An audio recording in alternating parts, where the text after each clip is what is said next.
राधे राधे गुरुजी। जी जय श्रीमन नारायण गुरुजी। जय श्रीमन नारायण। गुरुजी हम शामली उत्तर प्रदेश से आए हैं और पिछले आपसे मिलने के लिए ही आए हैं। हम लोग 3 दिन के लिए आए हैं। मैं तो चाहती थी कि हम आपको दूर से देखें, लेकिन भगवान की कृपा हुई कि हमने आपको लाइव देखा। मैं आपको बार बार प्रणाम करती हूँ गुरुजी और कहती हूँ कि आप बस हमारे ऊपर आशीर्वाद बनाए रखना। वैसे भगवान की बहुत कृपा है हमारे ऊपर। और मेरे हस्बैंड का कोई क्वेश्चन है वो आपसे करना चाहते हैं। करिए। राधे राधे गुरुजी। राधे राधे। गुरुजी, हम आपकी जो कथा है डेली सुनते हैं। एक परिवार में मेरे माता पिता हैं, वो भी डेली आपकी कथा का श्रवण करते हैं और हम आपकी कथा सुन करके बहुत अच्छा लगता है। और साथ में बीच बीच में जो आप पारिवारिक ज्ञान जो देते हैं उससे मैं बहुत ज़्यादा प्रभावित हुआ, वो हमें बहुत अच्छा लगता है। और गुरुजी मेरा एक प्रश्न है, हालांकि मैंने बहुत 2-3 विद्वानों से भी किया था, उन्होंने अपने अपने तर्क इस पे दिए हैं, बस आपके श्रीमुख से मैं सुनना चाहता हूँ। कहते हैं कि हम सब एक भगवान की कठपुतली हैं, जैसे वो नचाते हैं हम नाचते चले जाते हैं। तो जो हम कर्म करते हैं, चाहे वो अच्छे कर्म कर रहे हो या बुरे कर्म करते हैं, उसमें भी भगवान की इच्छा होगी जिससे हम वो कर्म कर रहे हैं। तो जब हम कोई बुरा कर्म करते हैं तो उसका दंड हमें क्यों मिलता है सर? मेरा ये प्रश्न है। बहुत सुंदर प्रश्न है इनका, बड़ा गहरा है, बड़ा अच्छा सवाल है। बहुत कम लोग प्रश्न करते हैं ऐसा, आपने प्रश्न किया है, उत्तर दे रहे हैं। सारी काम भगवान करते हैं। कहते हैं ईश्वर की मर्जी के बिना पत्ता भी नहीं हिलता।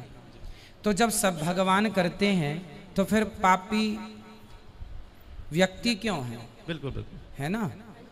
हमने चोरी की तो फिर हमने वो भी ईश्वर की मर्जी से की, क्योंकि सब ईश्वर की मर्जी से हो रहा है। ये सवाल है आपका। जी जी बिल्कुल।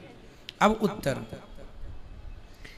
उत्तर के लिए आपसे ही मैं प्रश्न करूंगा। जी बिल्कुल। आपकी एक गाड़ी है, माना कि एक कार आपकी है और आप मालिक हैं, कार के मालिक। आपने एक ड्राइवर लगा रखा है जी। आपने ड्राइवर से कहा कि गाड़ी लेके स्टेशन चले जाओ, गाड़ी लेके एयरपोर्ट चले जाओ, गाड़ी लेके मार्केट चले जाओ। तो आप जो कहते हैं आपका ड्राइवर वहीं ले जाएगा गाड़ी। जी। गाड़ी आपकी मर्जी से चलती है, चलाता तो ड्राइवर है पर मर्जी आपकी है। सही है? जी बिल्कुल। आपने गाड़ी एयरपोर्ट के लिए रवाना की, जा बेटा मेरे गेस्ट आ रहे हैं, जाओ एयरपोर्ट से लेके आओ। ड्राइवर गाड़ी लेके चला, आपकी मर्जी से जा रहा है। जी जी। पर रास्ते में वो गाड़ी को किसी डिवाइडर से ठोक देता है, तो गाड़ी का एक्सीडेंट हो गया, गाड़ी का नुकसान हो गया, गाड़ी क्षतिग्रस्त हो गई। तो क्या ये आपकी मर्जी थी? जी नहीं। आपकी मर्जी थी कि गाड़ी एयरपोर्ट जाए, पर गाड़ी का एक्सीडेंट हो गया, गाड़ी गड्ढे में गिर गई। ये आपकी मर्जी नहीं थी। ये मर्जी नहीं थी, ये गलती थी। किसकी? आपकी नहीं, ड्राइवर की। हाँ या ना? जी। ड्राइवर के पास दोनों थे, एक्सीलेटर भी था और ब्रेक भी था। क्यों नहीं हिसाब से गाड़ी चलाया? क्यों डिवाइडर पर ठोक दिया? आपकी गाड़ी आपकी मर्जी से चलती है, पर जब उसका नुकसान होता है तो वो आपकी मर्जी नहीं होती है ना, वो लापरवाही होती है। उसी प्रकार ये संसार भगवान की ओर से चल रहा है, मालिक भगवान है, हम लोग केवल ड्राइवर हैं। हमारे पास ईश्वर ने विवेक दे रखा है। आपको पता है कि आपको गुलाब की सैया पर तो सोना है। आप कहीं गुलाब होंगे तो आप जाके उस गुलाब के ऊपर बैठ भी सकते हैं, खड़े भी, पर कांटों का ढेर होगा तो आप नहीं खड़े होंगे। आपको पता है कि ये गुलाब है, ये कांटा है, आपको समझ है कि सही है, ये गलत है। जब आपको समझ है तो आपने अपनी समझदारी से अपने मन को रोका क्यों नहीं गलत काम से? ईश्वर की मर्जी से संसार चल रहा है। आप और हम सबकी मर्जी में ईश्वर की मर्जी है, पर हम जो गलत निर्णय लेते हैं उसके लिए ईश्वर ने हमें स्वतंत्र, गाड़ी आपकी है, मालिक आप हैं, लेकिन ब्रेक एक्सीलेटर आपने ड्राइवर को सौंप रखा, भाई जहां जरूरत पड़े दबाते रहना। उसी प्रकार ईश्वर ने भी हमें बुद्धि देके स्वतंत्र कर दिया है कि जहां जरूरत पड़े वहां अपने हित में अहित में सोच लेना। आपको कहा जाए कुएं में गिर जाओ, आप नहीं गिरेंगे, आपको पता है ये गलत है। तो आपको स्वयं को ईश्वर ने इतनी पावर दे रखी है। मालिक तो आप हैं गाड़ी के, लेकिन कुछ पावर ड्राइवर के पास भी है ना, ब्रेक एक्सीलेटर। उसी प्रकार संसार ईश्वर का है, संसार ईश्वर की मर्जी से चलता है, पर जब आप गलत करते हैं तो वो ईश्वर की मर्जी नहीं होती, वो आपके मन की गलती होती है। आपने अपने मन को नियंत्रित क्यों नहीं किया? ड्राइवर ने गाड़ी को क्यों नहीं नियंत्रित किया? अब नुकसान हुआ है तो वो ड्राइवर को भी चोट लगेगी, मालिक को चोट नहीं लगेगी। भाई एक्सीडेंट हुआ है तो चोट मालिक तो घर में बैठा है, मालिक तो परमात्मा है। अब तुम ही ड्राइवर हो तो तुम ही भोगो फिर।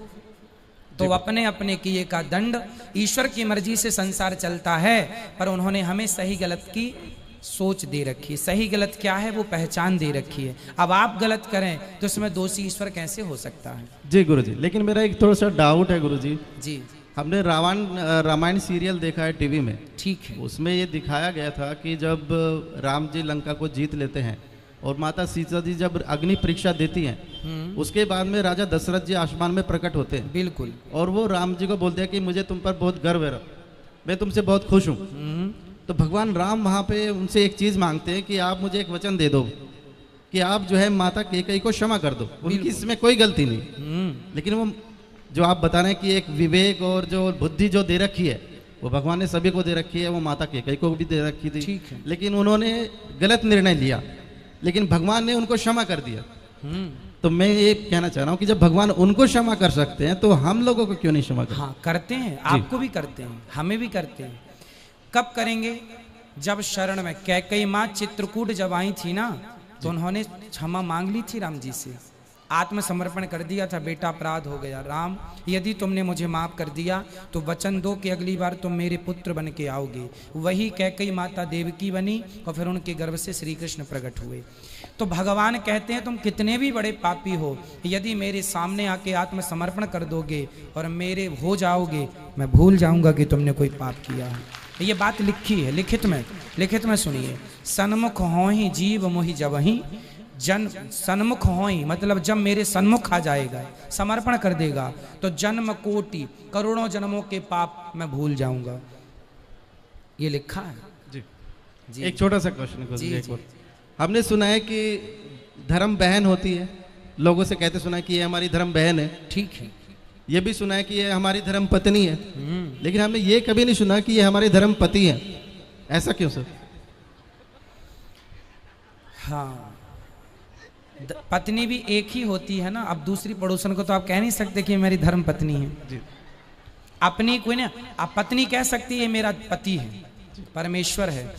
वहां धर्म तो लगई है, जुड़ई है, कहने की जरूरत नहीं है, है ना। इसलिए पत्नी धर्म पत्नी है, धर्म की माँ बन जाती है, धर्म की बहन बन जाती है।